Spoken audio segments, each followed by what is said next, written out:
Hello, everyone, and welcome to this Ruby live event. My name is Ken Rubin. I'm the Chief Culinary Officer here at Ruby Online Culinary School. I'm really happy today to introduce my friend, Chef Antwon Brinson, who's going to join us today for a conversation all around this idea of culinary life skills and really developing people, working with people to bring out their very best selves. Antwon and I met over the internet just a number of years ago and became fast friends. And I've been really fascinated by his whole approach to motivating and to mentoring people around culinary. So I'm really excited to introduce him.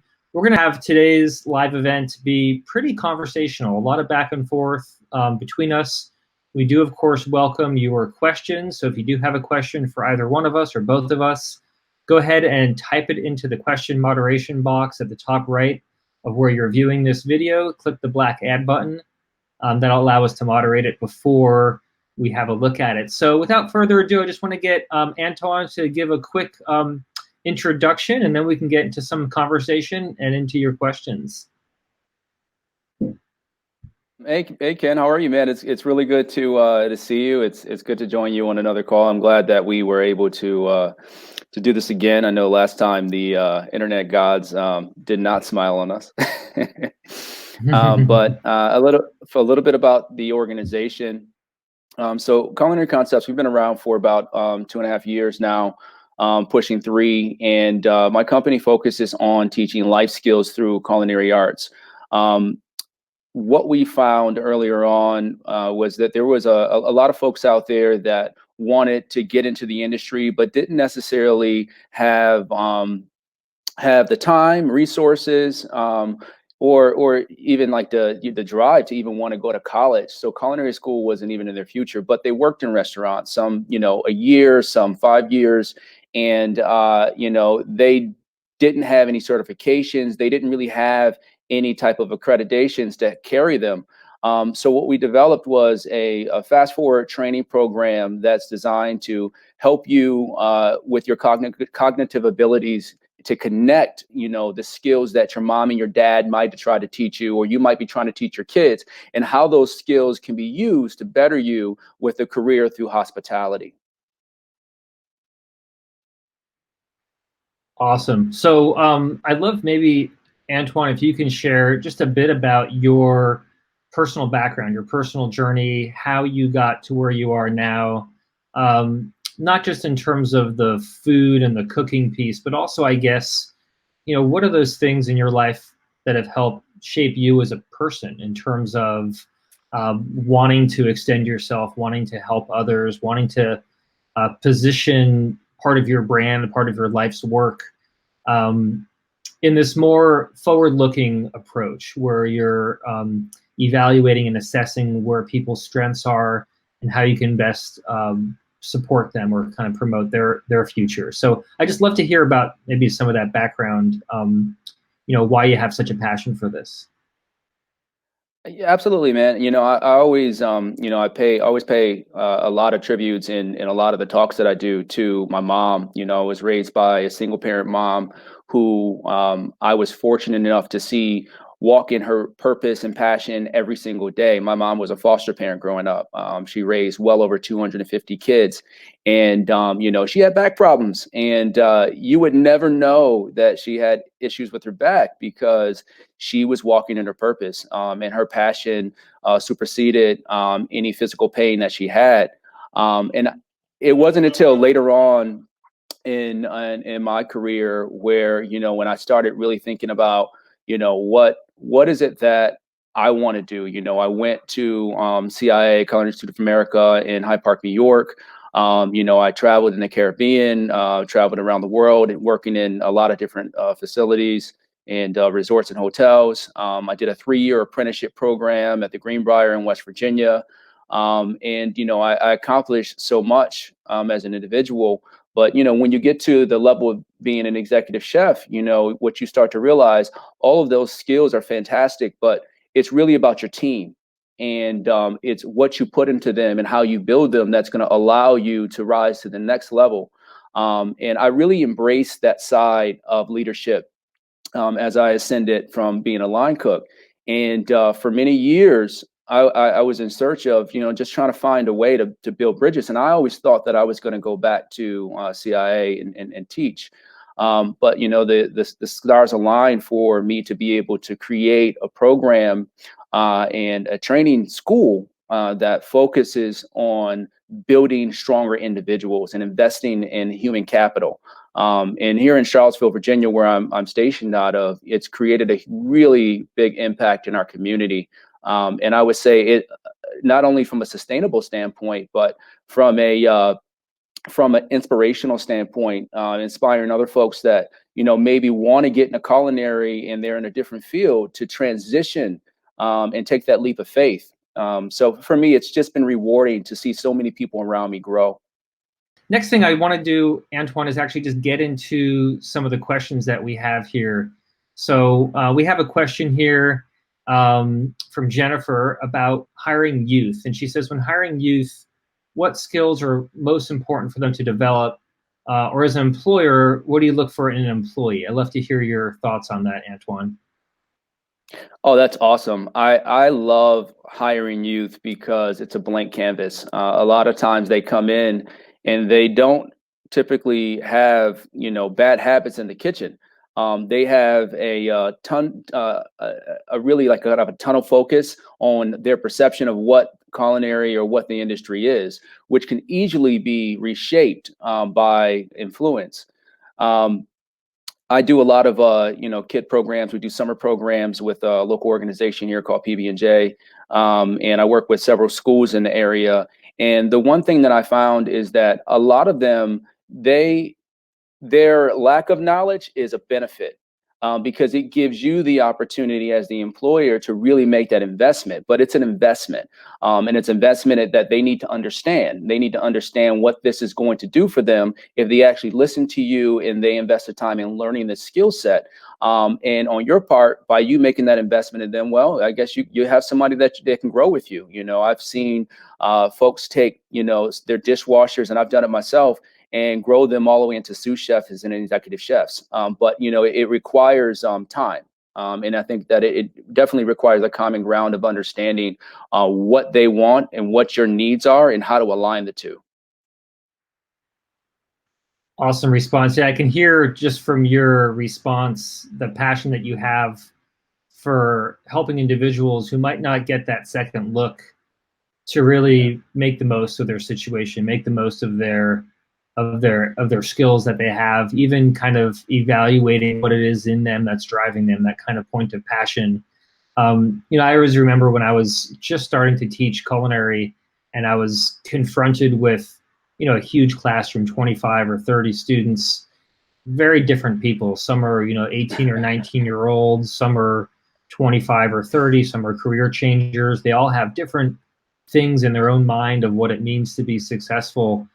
What are those things, Antwon, that you're looking for that you think are some of those commonalities between those very diverse populations in terms of when you see it, like there's some kind of a spark or some indication that you're looking for that this person has something to hold on to? It might not be the full set of skills or everything, up to a certain performance level, but what is that spark? What is it that you're looking for when you see it? You kind of know that it's there.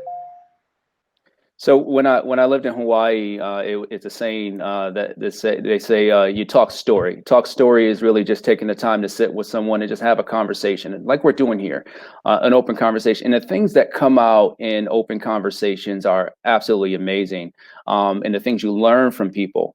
I would say for us, especially in our training program, the vetting process is so important. In sitting to get to know that individual and understand what their aspirations are, and where they see themselves in 3 years and 5 years. And some people can't answer that question. They're just trying to get through this year, but that's okay. We want to know if you've actually put some time into thinking about your future and how you can shape it. If you're coming to me, for example, if you're coming into our program and you think that, hey, I think I want to cook, I think I want to do this, this is not the training program for you. We're looking for those individuals that actually have already started that process of comprehending the possibilities of where you can go. And sometimes, folks come to us and they're in the very beginning stages of that. But as long as that you begin that journey, we can help you along the way and guide you so you can get to those goals. Awesome. Yeah, I love the feeling that anything's possible once you can kind of identify some of those key pieces. What are those things that you're always kind of ears open or eyes open for, in terms of those markers, those characteristics, those different factors where maybe a person has in their own mind a strong sense of where they want to come. They're telling themselves, yeah, I want to be an executive chef, but you're looking at them going, wow, you'd be so much better in the purchasing office, or so much better doing media, or front of the house even. Like what are some of those things? I'd love to hear your perspective on when there might be a little bit of there's a passion, but there's a misalignment of the actual skills.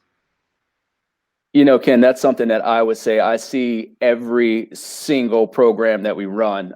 People come in and they have this false perception of themselves, and they're like, "I'm going to be America's next top chef," and they're still a prep cook. And they think that by doing our program, that the skies are going to open up and they're going to automatically levitate to this new career. What I tend to do is I try to help keep people grounded, and have honest conversations with them. And my team does the same thing. I have a lot of folks that come to me, and we do culinary training programs that go through the program, and I sit down with them. I have honest conversation, like, you know what, with your attention to detail and the way that you move in the kitchen and your patience, maybe you should try baking and pastries. And we've had so many folks go through our programs that end up in baking and pastry, and we don't even teach it. We do restaurant style a la carte desserts. So I think that is really for us, watching them as they navigate in the kitchen. Some of the things that I look for is your movement. How do you move in the kitchen? How much are you paying attention to detail? When you get a recipe, are you actually taking the time to read the recipe and comprehend it, or are you just diving into it? I mean, all of these little things are indicators for us to be able to help guide each individual. You have some people that are in the kitchen that, process information really well, but when it comes to their ability to prep, it's just not there. They're extremely slow. It doesn't mean they're not made for the kitchen, but there are so many different positions through food and beverage. It's just trying to find the skill set that they have and aligning it with the possibilities of them, walking that journey and going down that road. Yeah, I think it's a great observation to hear about the industry being very broad, very much a big tent, and that there's a lot of different skills that can fit into the industry. It's not just about being the fastest or doing a certain thing a certain way, but I think it's a great reminder for people that the industry is huge. And just because you might have something in your mind's eye right now about what your goal is immediately or what you want to become, the realization of your place, I guess, is really, really key. Now, I have my own story about that. When I was, I've always been interested in food my whole life. It's sort of at a very, very young age, I knew that food would be the space that I'd be in. And I've spent my whole career navigating through various spaces in the food world. But I remember when I was a working cook in my 20s, having the realization that ultimately for me, education and training and teaching, communications was more my passion, more my calling than the physical day in, day out of making a restaurant operate. So for me personally speaking, it was kind of a tough thing because I had built up in my own mind this this path for myself, right? That it was hard for me to kind of come to terms and realize that even though that was an attractive thing and I probably could have done it and been fine, it was really not where my personal passion resided. And it took really who was a chef who was then my boss at the time to tell me, yeah, basically, yeah, you can go do that, Ken, and you'd be fine. But like, that's not where you're going to thrive. It's not where you're going to be happy long term. It's not where you can make your bigger contribution. So I think it's always an important thing to revisit. I love how you're able to articulate for people that it doesn't mean that you don't belong here. It just means that you can probably do your best work somewhere else, right? So And what you said is so powerful, Ken. You had a mentor. And unfortunately, in this day and age, with a lot of food service establishments, you just go in there and they're expecting you to quit in 6 months. They're expecting you to quit in 3 months. They're just not expecting you to stick around. So they're not making that investment that, chefs made in you and I, earlier in our career. So it's unfortunate because it's created this dichotomy where you have folks that want to be in the industry, but they only see it for the dollar value. They're hopping around from restaurant to restaurant, and they're not making an investment in one location because it's no one's giving them that information. No one's telling them like, hey, if you stick around here, I can grow you. I can make you a chef one day, but it's going to take an investment. So mentors are, I strongly encourage anybody out there that has, young guys or even older guys around you, just take them aside, and just give them honest feedback, have an honest conversation with them.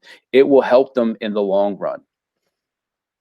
yeah, yeah, honesty for sure, especially when it's framed the right way out of a place of caring or a place of optimism or Yeah. hope. I think that's super, super important. One of the things, of course, on everyone's mind right now is coronavirus and the whole situation with the pandemic, obviously impacting restaurants and food service and hospitality in a pretty significant way.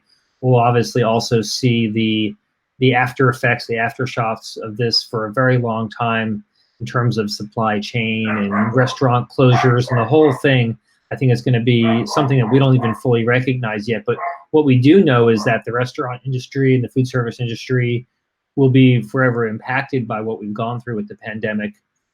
What are some of the things that you're seeing out there as, I guess, two-part question? Number one, what's sort of the response that you're seeing with restaurants that gives you hope in terms of new ideas, new models, things that people are doing to create a sense of optimism moving forward? And the second piece is, what's driving that? What are the things that differentiate one person or one company to either kind of go down the road of, hey, I'm embracing this change, I'm making the most of a bad situation, and here's what we're doing, versus just kind of what I've seen from others, closing down, closing in, doubling down on what they used to do, that sort of an idea, and the sky is falling still.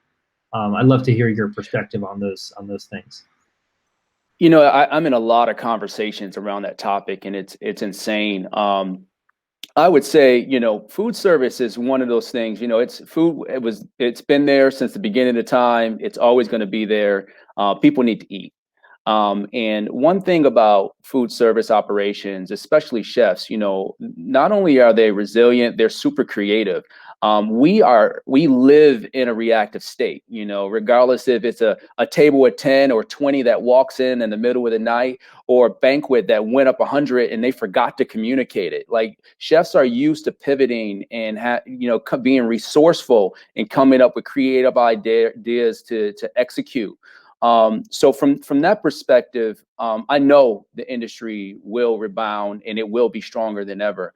Some of the creative things that I've seen is everything from, utilizing the concept of ghost kitchen restaurants where, it's primarily delivery, all the way to, the curbside services, and being able to come up with creative ways to, in Charlottesville here, if you go anywhere and they have a pink sign, it's grab and go. And I think it's awesome. Like, even when I drive down the street and I see a pink sign, I know that place is open for business and I could stop in. But I think that, unfortunately, we're going to lose a lot of businesses, but the businesses that come out on top, that come out of this pandemic, will come out 100 times stronger. And really, it comes down to process and procedure. It's not about how good you can bake a pie or how good you can, fry up a pork chop. It's all about how strong can you implement systems to help your business sustain this and grow after this. And what we're seeing in this area here, and I think in the Virginia region, is a lot of the restaurateurs are coming together and they're looking at process and procedure and developing systems that's going to allow them to cohesively work together and not only service their guests, but make sure that their employees are working in a safe environment.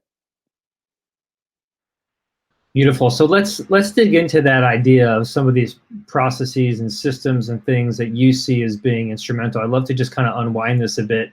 What are some of those areas of systems? I mean, I can imagine that part of it is purchasing and sort of the food coming in the door. Part of it is menu mix. Part of it is pivoting towards how you get the food out the door, whether it's a pickup strategy or delivery strategy or some mixture of things. I'd love to kind of get your take on some of the more nitty-gritty details when you think about process of maybe what those first steps might be, or if there's commonalities that you're seeing around process that that you're seeing as kind of those things that those smarter operators, people who are able to pivot, are exercising. Yeah, I mean, when you look at, we'll use the grab and go concept. I mean, it's something that's been around forever. We all know what grab and go is, but a lot of restaurants, they're too good for it. We're our margins are fine. We're a sit down restaurant, right? You got to come in the door, and that rigid mentality of this is how I am, and I'm only going to be this way. That's out the door. That's gone. And if you continue to think that way, unfortunately, you won't survive. This period of time is about adaptability. So when you look at, I'll go back to that grab and go concept. Well, how does that work for a restaurant that, typically doesn't even do to go orders, right? So that means that you need to look at your menu, right? How are your menu items being prepared? How well do they carry if you package them in to-go boxes? What type of to-go boxes are you going to use? What delivery service you're going to use? I mean, when you look at some of these delivery services out there, they're charging upward from 20 to 30% now. So again, like, how am I going to, how am I going to maintain my bottom line going through this journey of transitioning?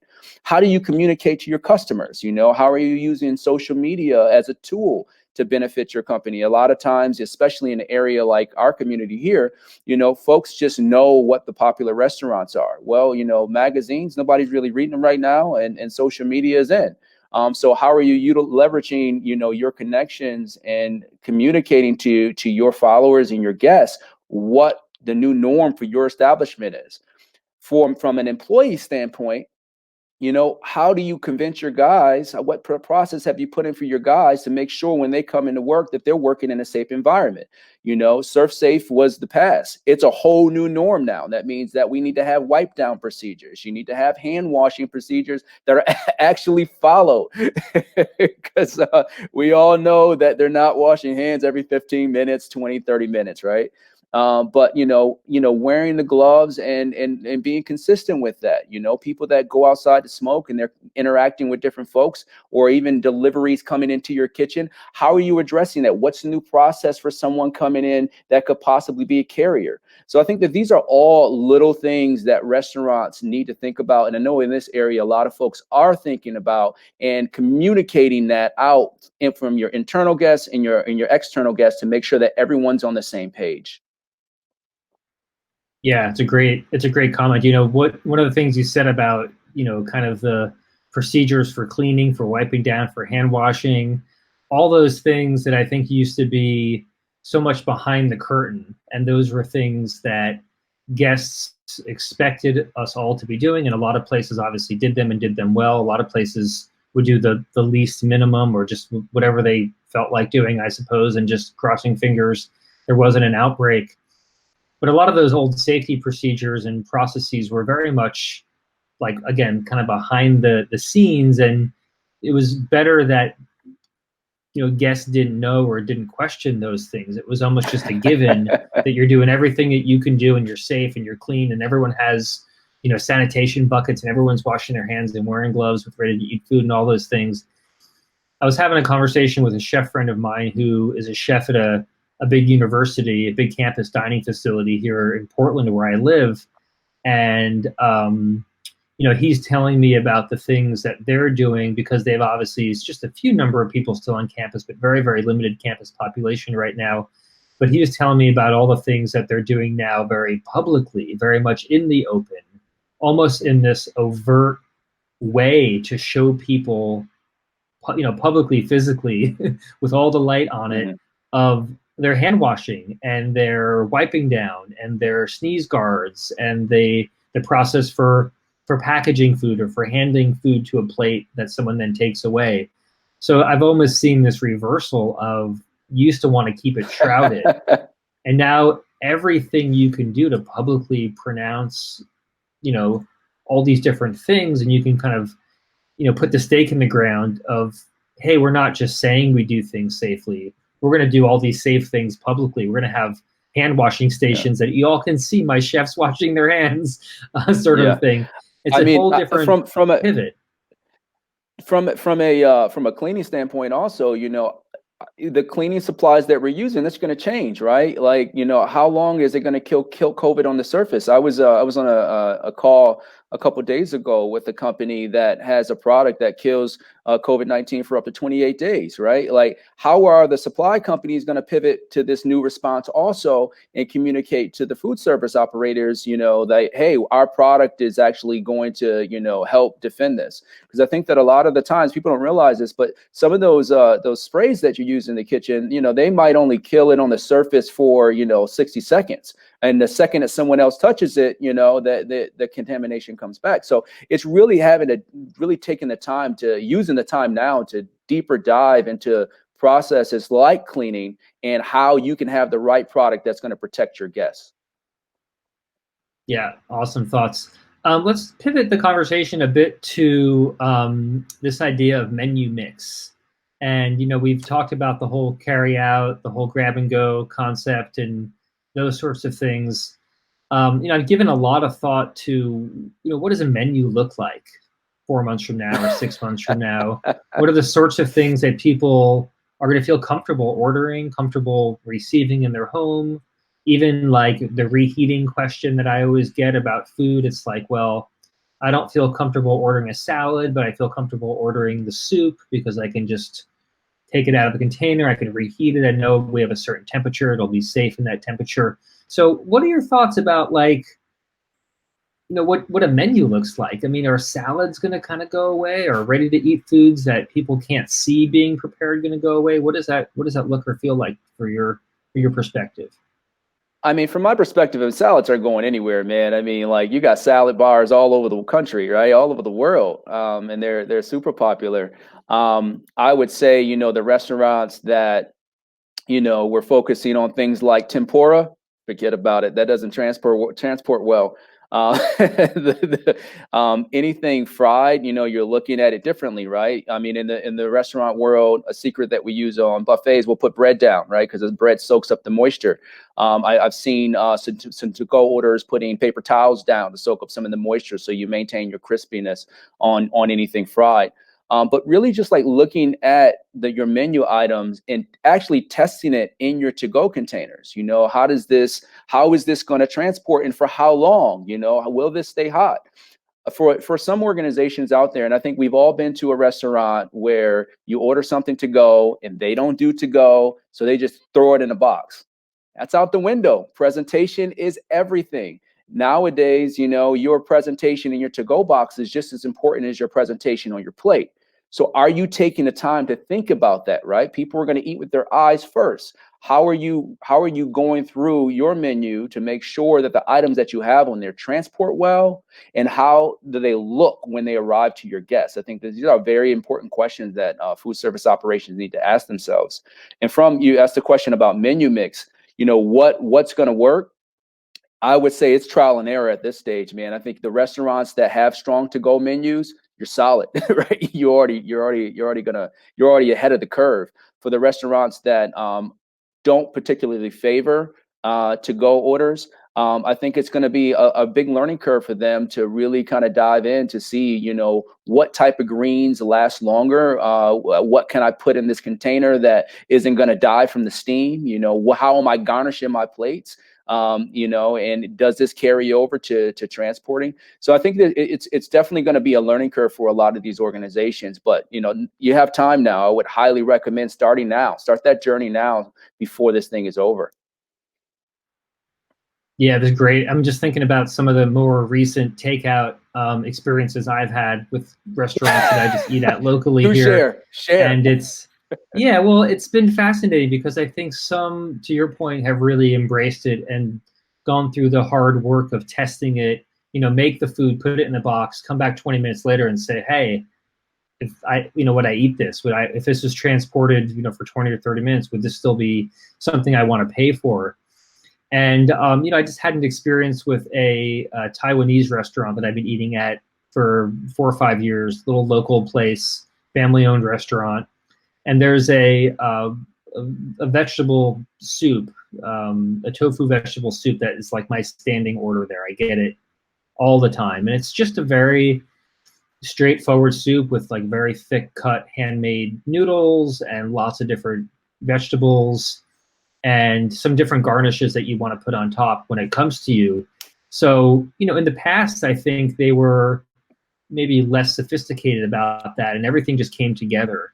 And I've just noticed that in my more recent orders, they've done a really good job of separating out the components that should live together hot and the components that need to be added in at the last minute so they don't sit there for 20 or 30 minutes until it shows up at someone's house or whatever, that sort of a situation.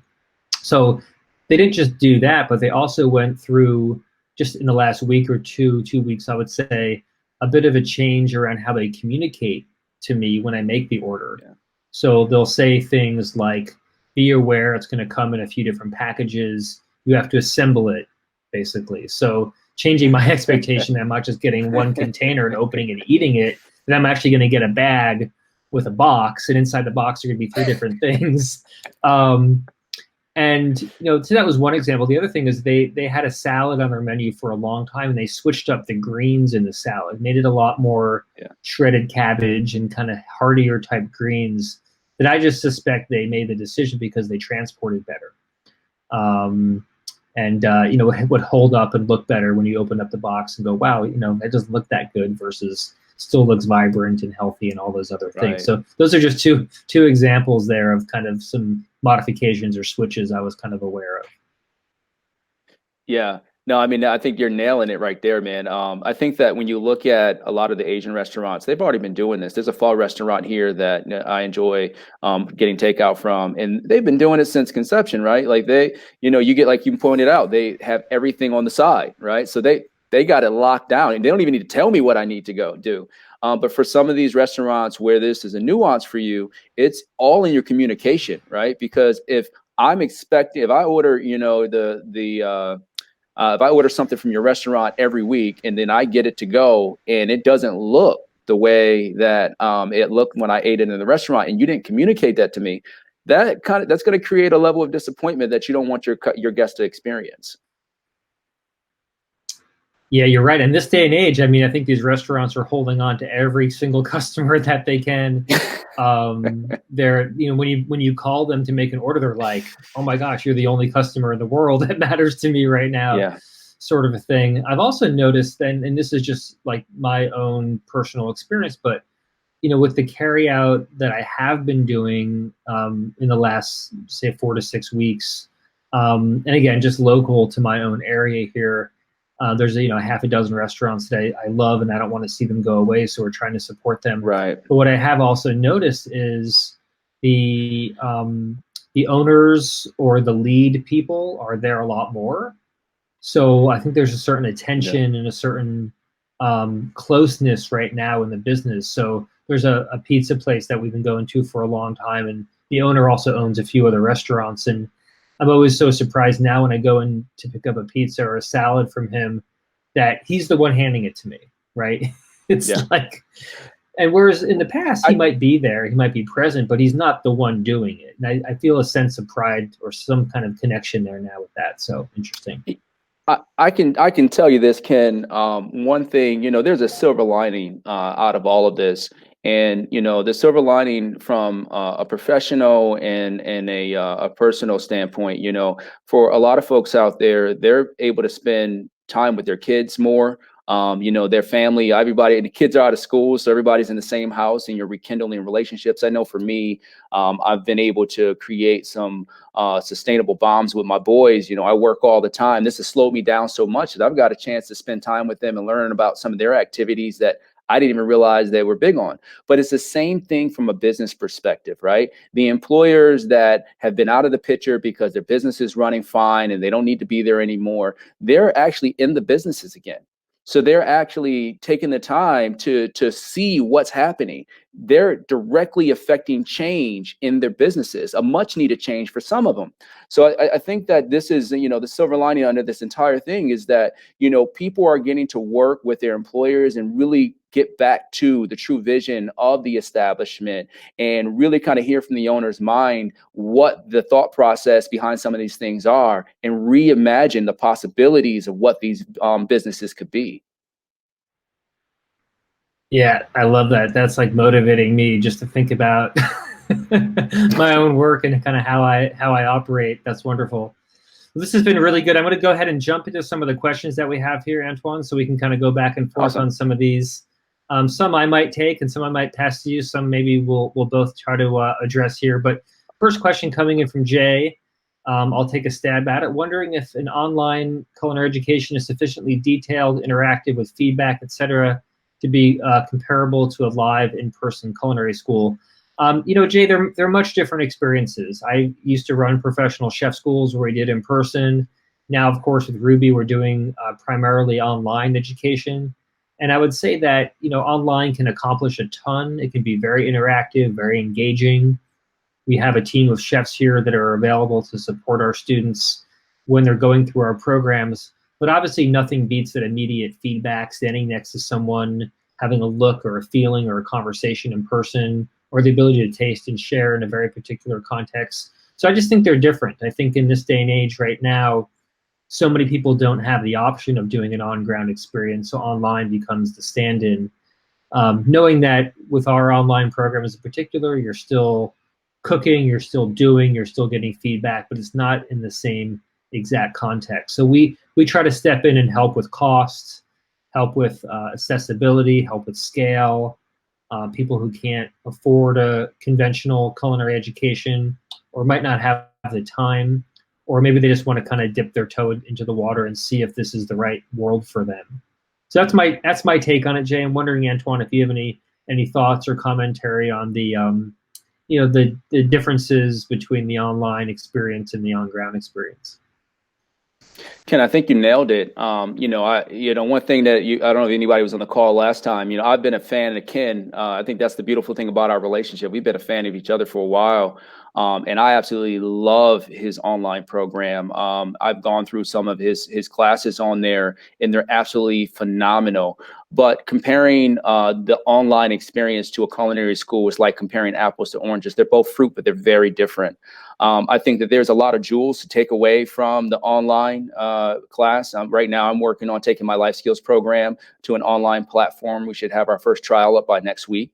But it's really just trying to find a way to add value to folks that are at home and associate the lessons that you're going to be delivering to, the environment that they're in. I think that if you're going into an online training program expecting to, someone to hold your hand and walk through it as if you could do it in the kitchen, you're definitely going to be disappointed. So I would say be open-minded if you're thinking about taking an online training program, and just approach it, with the thought of, what can I take away from this?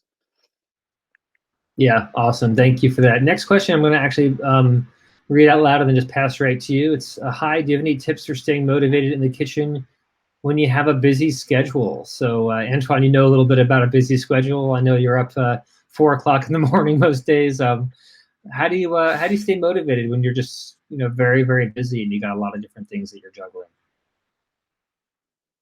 Well, I think it's a matter of perception, right? For most folks that, we kind of tap into social media throughout our day, right? And I would say most of the time when you're tapping in, especially on Instagram, what do you see? Food pictures, right? And it makes you hungry. It inspires you in some way. And you're thinking about all the stuff that you need to get done. I would encourage people, and this is something that I do a lot of, is just really look at ways that you can take, easy things and prepare them.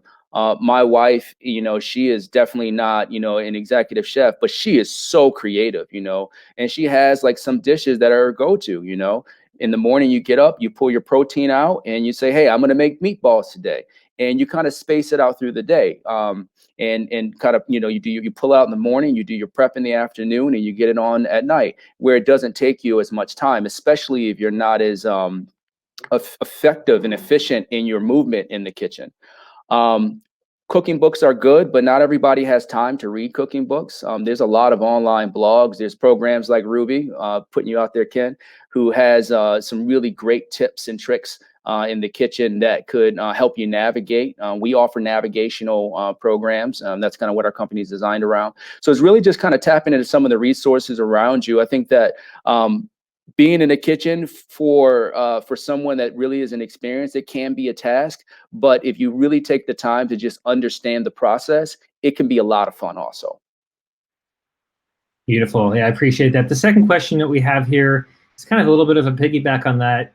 Lisa says, I teach cooking classes to children because I'm a one-woman show. I'm having a hard time staying on track.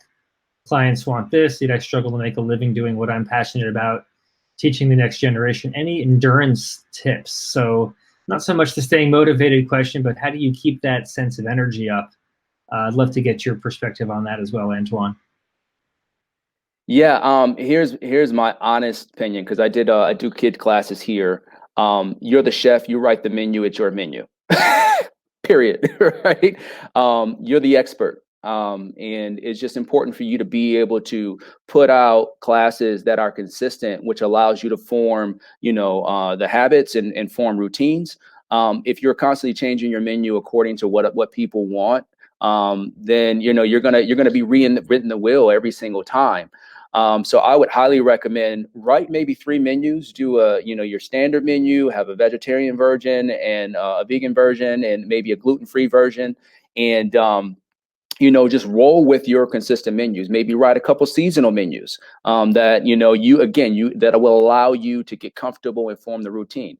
Now, there's going to be some times where you're going to have to, some people are going to come to you and say, hey, I want A, B, and C. If you don't have the capacity to do it, don't take on the project. I think a lot of times, especially, when you're first getting started, you're passionate. And all your passion is going into everything. Believe me, in the beginning, I was the same way. And you want to please everybody. Well, the truth of the matter is that you can't. You can't please everybody. And you're the chef, right? You write the menu, and you have to be able to stick by that and make smart business decisions that's not going to take up all your time, because you having time is going to allow you to grow your business. Beautiful. Next question here says, greetings. As a high school student in the 60s, all of us enjoyed the culinary programs in those ancient days. Every day, some new tasks, some new method, cheap, delicious meals. Why do we see so few in our high schools now? Hilda, I'll just take a quick stab at this. I would say that, there are certainly a lot fewer what we used to call home economics classes happening across the country now. I would also say there's been a real resurgence in culinary programs in high schools that focus maybe less on the life skills and more on the workforce development or the job readiness type approach. That was one of the things that I was really appreciative of when I met Antwon, was his focus on those life skills. So I'd love to maybe get your take, Antwon, on high school and the importance of some of these culinary or non-culinary but life skills related type things for high school students. I mean, I agree 200%. Like that home ec class was gold in high school. I think that looking back in hindsight, it could have been shaped a little bit differently. But just the basic skills that it teaches you, right? Like they taught you how to use an oven, how to use a stove, how to use a knife. And those are life skills, right? Those are skills that, no matter what you do, you're always going to need those things. I think that for a while, the school didn't really see a return on that. And they were encouraging folks to get into other industries.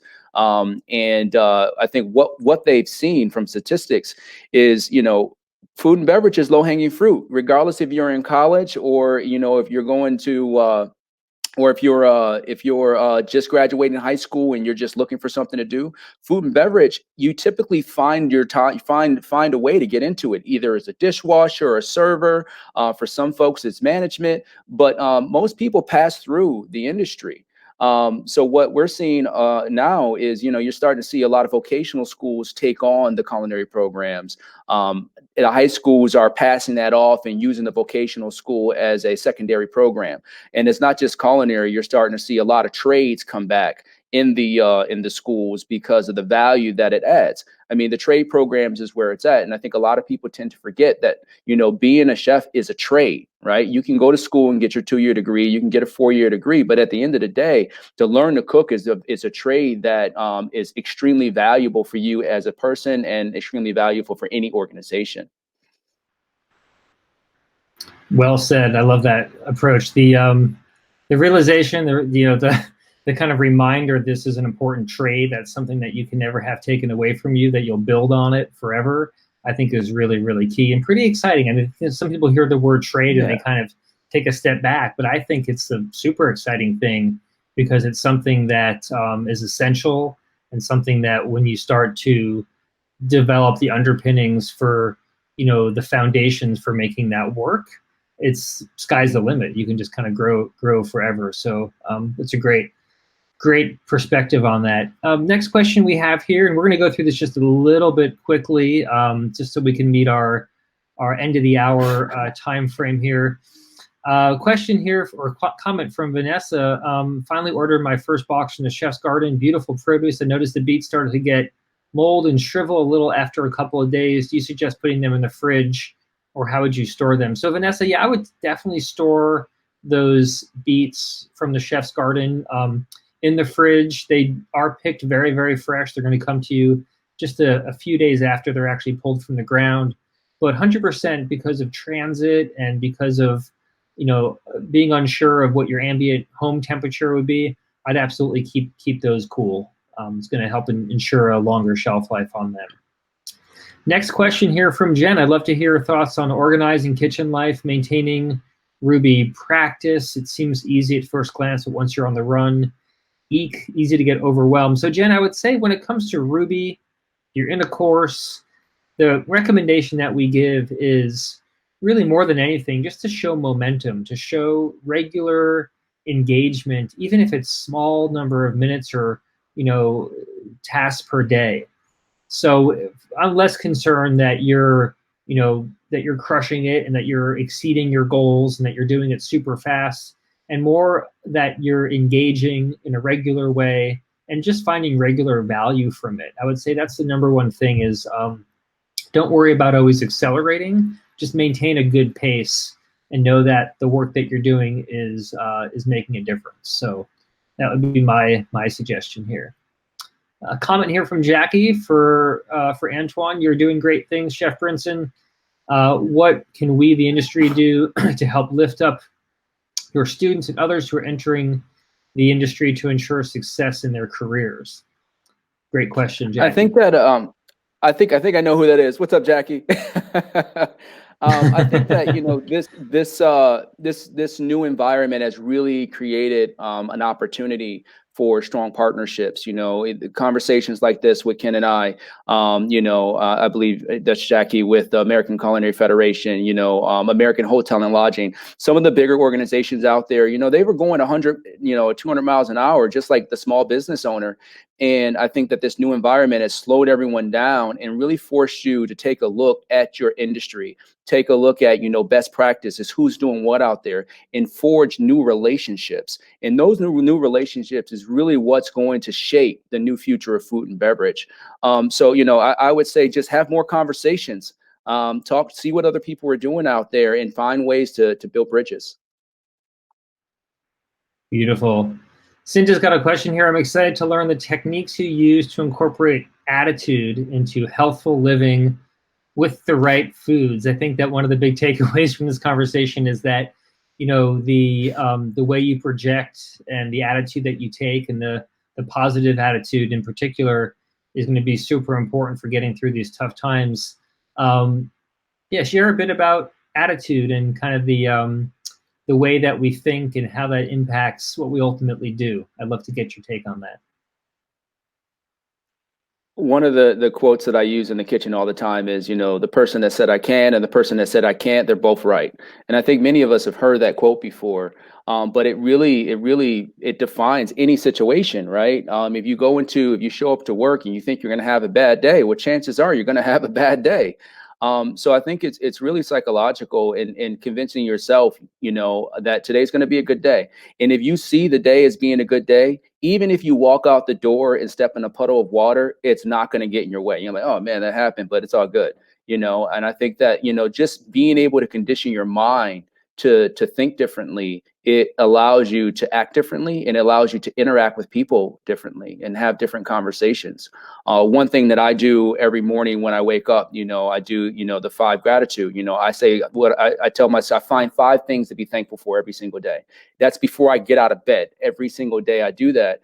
And what that does, it automatically gets me out of bed in the right foot with the right mindset. So if I sit down at my computer and I open up my email and it's not something good in there, or if my computer needs to do a reboot, I don't get upset about it. I just think, all right, I'm gonna let that do its thing. And, I'll find something else to do to kind of pass that time by, or I'll execute on whatever needs to be done. But it's really convincing yourself that, you're in a right mindset. Beautiful. Question for both chefs. What are you reading these days? I'll let you take that first, Antwon. Awesome.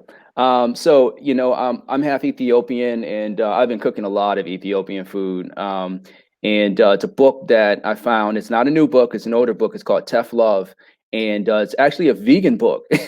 And, I've just been diving into different recipes and finding creative ways to use different spices. I think that the beautiful thing about cooking, and I think Ken can attest to this too, is that there's so many different cultures and cuisines out there, and there's so many different ways to fuse food together that, it's this ongoing learning experience that we're on.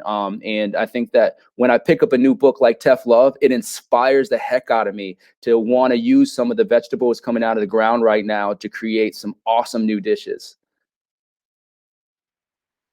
Awesome. I need to pick up a copy of that book, sounds like. As to what I'm reading, I got a copy of a fairly new book from a chef named Bryant Terry called Vegetable Kingdom. Bryant's just an amazing cookbook author, an amazing guy, and I was introduced to his work about 10 years ago with a book that he wrote called Afro Vegan, which was a amazing cookbook that really changed the way I look at vegan food or plant-based food. But Bryant's most recent book is just an amazing homage to vegetables and to the creativity of vegetables and the flavors. And he, one of the things I love about his writing is he takes the time in his writing to really understand the characteristics of vegetables and, what they like in terms of creativity and input and how to make the most of the vegetable. So using all the different parts, using different techniques to get different flavors from different parts. Just a really seriously good book. Super happy to be reading it. Danielle has a question. What is your favorite food memory? Does it impact the way you cook today? We'd love to hear from you, Antwon. All right. Favorite food memory. Favorite food memory. That's a good question. Favorite food memory. I'm just going to shoot from the hip on this one. I would say, so growing up, our family, every holiday would get together. And that was like the one time a year that you would see all your cousins, you would see your uncles, your aunts, people that you typically don't see. And it was either Thanksgiving at my aunt's house and then Christmas at another aunt's house. And I would say, thinking back, like my favorite food memory was her sweet potato pie. Oh my God, my Aunt Vanda made like the best sweet potato pie in the world. To this day, I'll make it, but I can't touch hers. It's one of those things for me that, whenever I see it, it takes me back to that memory of just being there on Thanksgiving every year and looking forward to those amazing flavors. Beautiful. Just for the essence of time, I'm going to give a quick response to my food memory. One of my favorite food memories was, and I've circulated the story a lot, but when I catered my own bar mitzvah when I was 13, My family did it kind of as a dare, kind of as a joke, and then when I pulled it off, it became a major point of pride and kind of a true rite of passage for me. So my bar mitzvah story, I think, is probably a pretty important or influential food memory. Wasn't always fun because it was a ton of work to cook for 140 as a 13-year-old, but certainly informed, how I live and what my life became. Next question here. Hi, Ken. What is your favorite chef knife? Antwon, what's yours and why? Thanks. I don't have a favorite brand. I use all kinds of brands. I'm pretty brand agnostic. For me, the knife just has to fit well in my hand. It has to be something that feels balanced and has to feel right for me. So I have all different kinds of knives. Some are heavy, some are light, some are bigger, some are shorter. But it really just kind of comes down to what I'm cooking and how I'm feeling. But I don't have any. I don't have any favorite brands. I use Mac. I use Global. I use Wusthof. I use Kasumi. I use lots of different brands. Antwon, do you have any thoughts on brands of knives? No, I think you said it well, man. It's the same. The knives that I use in the kitchen are just standard knives. My own personal set of knives. They're hammered Damascus steel. And my favorite knife is my Akatori. But at home, I use a cleaver. So, to your point of just, feeling right in your hands and just having something that you're comfortable with. Yeah, 100%. David has a question or a comment for you. Aloha, my friend. It's been a long time since we briefly worked together in Kauai. I was fascinated by an article you posted on LinkedIn about going to a local prison to share your story and insight. Tell me about that experience. That'd be great.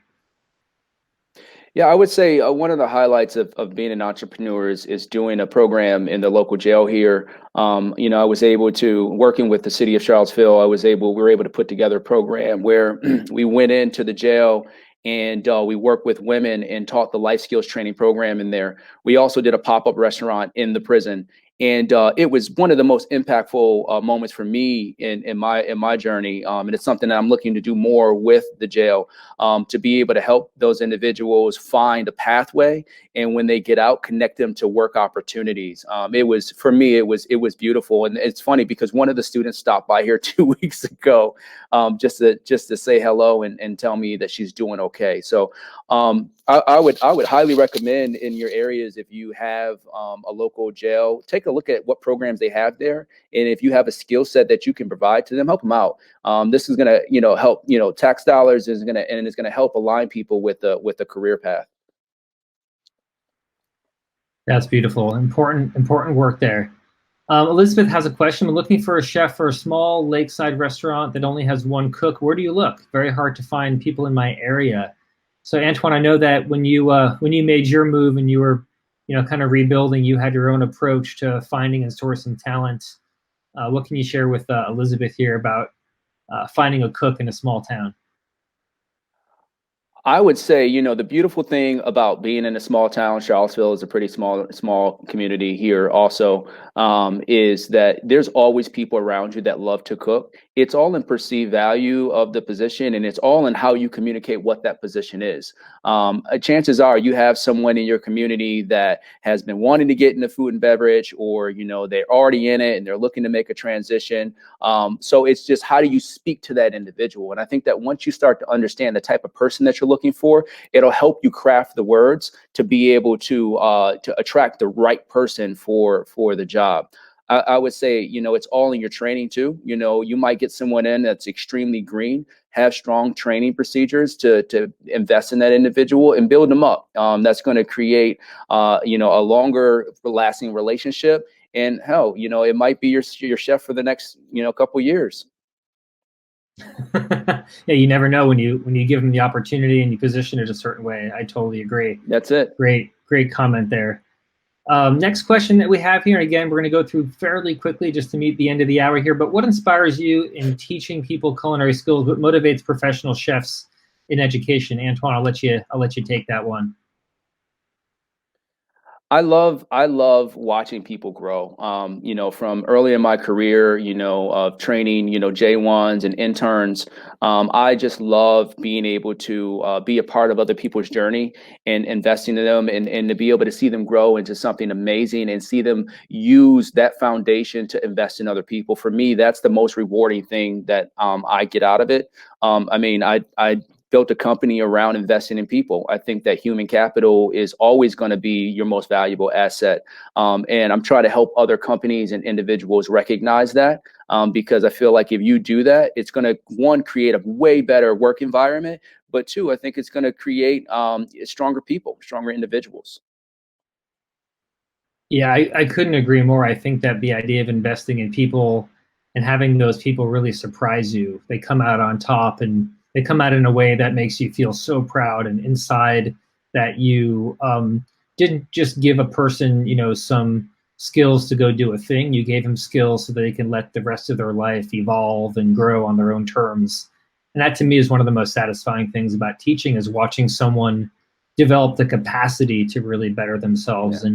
and that sort of a thing versus just giving them good information and having them internalize it, which is also great. But it's more that bigger picture of that person now has it within them to do that for other people, to share that same disposition or motivation for others, and creates a kind of a balloon effect, I think, at that point. Last question we have going on here, and again, thank you all for your questions. Last question we have here is from Linda. During and after the recession in Dublin, restaurants started an early bird service, serving from 4 to 6. The menus were shortened, prices were decreased. Do you see such a system taking off here in the U.S.? I'll take a first stab at that. I think that, to Antwon's point earlier, that restaurants are going to have to be really creative, and I can certainly see in certain markets this idea working really well of having some different time periods during the day that you might try to promote certain times of meals. But certainly the idea that you can have a more limited menu set of options and some price reductions would be, very, very well received by most people. So, Antwon, I'd love to get your take on that, and then we can do a quick goodbye as a way of wrapping up this event. No, Ken, you well said, man. I think I'm agreeing with you. I think it all depends on the market. This isn't a shoe fits all, right? So there's going to be, a lot of restaurants that, this model will work fantastic for, and there's going to be others that it's just not possible. So I definitely would say looking at other countries. I know Asia is another one, and with some of the things that they're doing, there's a lot of trial and error happening over there also. But really looking at best practices and how we can implement in the U.S. Wonderful. Love that response. Great capstone to an awesome conversation. Just wanted to thank you again, Chef. This was a lot of fun. I think presented a lot of awesome information for our audience here. Just wanted to also thank all of you for joining us today. Certainly, we're going to see if Antwon will come back and join us again for another conversation to build upon this one. And we thank you all again for joining us today. And until next time, we look forward to seeing you in class. And happy cooking. Take care.